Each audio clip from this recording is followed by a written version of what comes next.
Apektado raw ang pamilya ng dating aktres na si Princess Revilla Ocampo sa reklamong pangmamaltrato na inihain ng kanyang dating kasambahay. Pero desidido raw ang dating aktres na harapin ang reklamo na umano'y gawa-gawa lang. Ang report mula kay Lala Roque Galonca. Ang mga larawang ito, patunay raw ng pagmamaltrato umano ng dating aktres na si Princess Revilla sa kanyang kasambahay. Dito raw sa bahay ni Princess sa Casa Verde sa Pasig, naganap ang umano'y pananakit.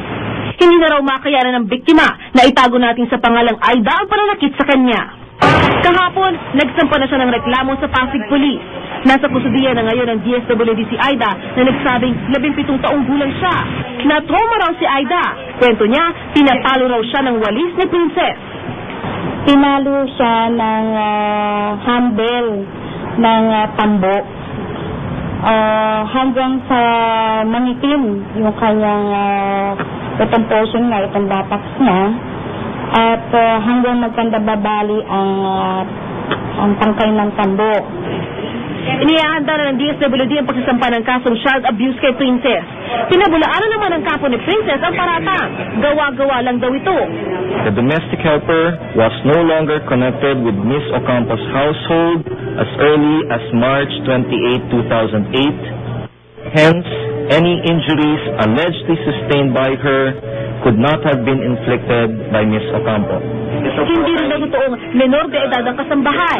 Ayon kasi sa pinakita nilang biodata na sinulat umano ni Aida. September 21, 1989 ang kaarawan nito. Ibig sabihin, 18 anyos na siya ngayon.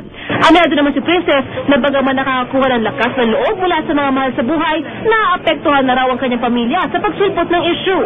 Nandiyan naman sila lahat para sa akin. Pero syempre gusto kong gawin to.